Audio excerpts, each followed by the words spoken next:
Kylie Jenner का जन्म 1997 में हॉलीवुड की सबसे फेमस कर्दाशियन जेनर परिवार में हुआ था। सिर्फ 10 साल की उम्र से वो reality TV show keeping up with the Kardashians के जरिए कैमरा के सामने बड़ी हुई, जहां उन्हें हमेशा अपनी बड़ी बहन जैसे किम कर्दाशियन के शैडो में देखा जाता था।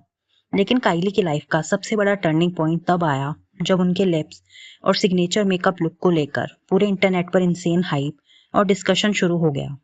उन्होंने पब्लिकली कन्फेस किया कि उन्हें बचपन से अपने थिन लिप्स को लेकर काफी इनसिक्योरिटी थी, जिसके चलते उन्होंने लिप लाइनर्स और टेम्परेरी फिलर्स का यूज करना शुरू किया।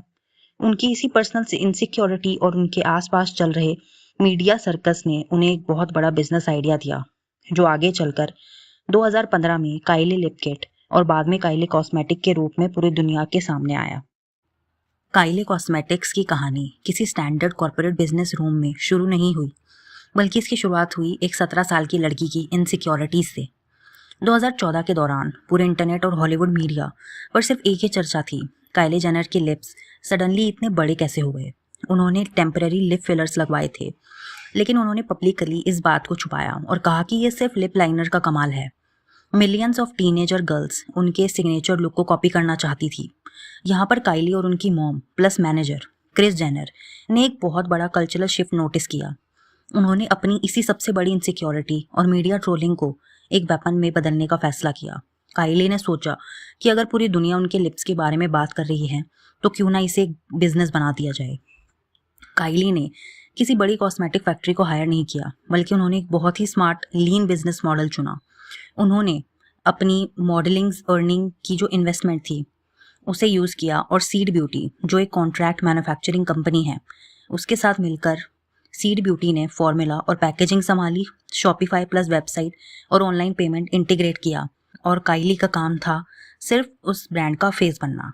नवंबर 2015 में जब पहली बार लिप किट बाय काइली, जो कि $29 में एक लिप लाइनर और एक लिक्विड लिपस्टिक का एक पैक हुआ करता था, वो लॉन्च हुआ, तो बिना $1 ट्रेडिशनल मार्केटिंग या बिलबोर्ड पर खर्च किए सिर्फ उनके पर्सनल इंस्टाग्राम और स्नैपचैट से हाइप से 15,000 यूनिट्स 60 सेकंड के अंदर पूरे सोल्ड आउट हो गए।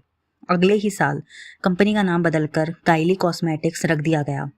हाइप का आलम ये था कि जब भी नया स्टॉक आता, वेबसाइट क्रैश हो जाती। सालों तक चलने वाली स्कार्सिटी मार्केटिंग, जिसका मतलब है जानबूझकर स्टॉक कम रखना ताकि फोमो क्रिएट हो, ने इस ब्रांड को एक लग्जरी फिनोमेना बना दिया। 2016 के एंड तक कंपनी ने $300 मिलियन का रेवेन्यू जनरेट कर लिया था, और 2018 में जब उन्होंने अल्टा ब्यूटी के साथ फिजिकल रिटेल टाई अप किया तो इनकी सेल्स आसमान छू गई। फोर्ब्स ने काइली को कवर पेज पर जगह दी और उन्हें 21 साल की उम्र में यंगेस्ट सेल्फ मेड बिलियनियर घोषित कर दिया। लेकिन इस ग्लिट्स और ग्लैमर के पीछे एक बहुत बड़ा कॉर्पोरेट डार्क वेब और ऑपरेशनल लूप होल चल रहा था। सबसे पहली दिक्कत तब आई जब कस्टमर्स ने नोटिस किया कि काइली कॉस्मेटिक्स का $29 वाला फॉर्मूला और सीड ब्यूटी के सिस्टर ब्रांड कलर पॉप का $6 वाला लिक्विड लिपस्टिक फॉर्मूला लगभग आइडेंटिकल था।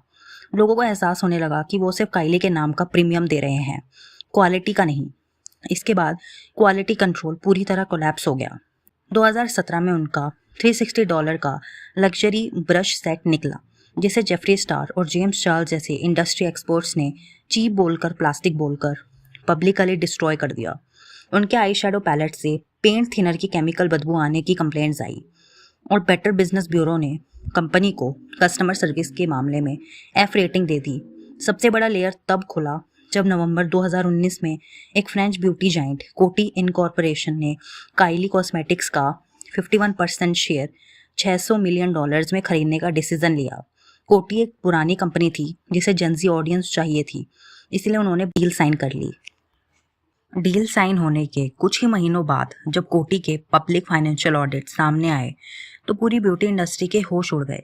मई 2020 में फोर्ब्स ने एक इन्वेस्टिगेटिव रिपोर्ट निकाली, inside Kylie genres web of lies. इस रिपोर्ट में साफ होके सामने आया कि काइली की टीम सालों से फोर्ब्स को fake tax returns, inflated sale reports और फोर्ज्ड अकाउंटिंग डॉक्यूमेंट्स दिखा रही थी। असल में कंपनी का रेवेन्यू कभी $360 मिलियन क्रॉस ही नहीं हुआ। 2019 में उनकी एक्चुअल सेल सिर्फ $177 मिलियन थी, जो उनके बताए गए नंबर से आधी थी। फोर्ब्स ने उनसे बिलियनियर का टाइटल तुरंत छीन लिया। आज की डेट में कोटी ने इस ब्रांड को पूरी तरह रीब्रांड किया है, फॉर्मूला को 100% क्लीन और वीगन बनाया है और सीड ब्यूटी के साथ चल रहे लीगल ट्रेड सीक्रेट केसेस को सेटल किया है। काइली कॉस्मेटिक्स आज भी चल रहा है और इसके सेल्स ग्राफ लगभग $350 मिलियन के आसपास स्टेबल है, पर अब ये एक नॉर्मल कॉर्पोरेट ब्रांड बन चुका है। वो पुराना ब्लाइंड क्रेज, वो कल्चरल मोनोपोली और $1 बिलियन का इल्यूजन अब हमेशा के लिए खत्म हो चुका है। काइली ने इंटरनेट के फोमो और स्कार्सिटी मार्केटिंग का बहुत स्मार्टली यूज़ किया, लेकिन जब तक उनका फॉर्मूला इवॉल्व होता तब तक कंज्यूमर समझदार हो चुके थे और मार्केट में फेंटी ब्यूटी बाय रिहाना और रेयर ब्यूटी जैसे ऑथेंटिक ड्रिवन ब्रांड्स आ चुके थे। एक वक्त पर जिस ब्रांड को $1 बिलियन का क्राउन पहनाया गया था, आज वो कॉर्पोरेट मशीनरी का एक छोटा सा हिस्सा बनकर रह गया है। आपको क्या लगता है, क्या काइली कॉस्मेटिक्स का डाउनफॉल सिर्फ उनकी क्वालिटी की वजह से हुआ है या फोर्ब्स के उस बड़े एक्सपोज की वजह से? मुझे कमेंट सेक्शन में बताओ। अगर वीडियो पसंद आई तो लाइक, शेयर और सब्सक्राइब करना मत भूलना। Bye bye.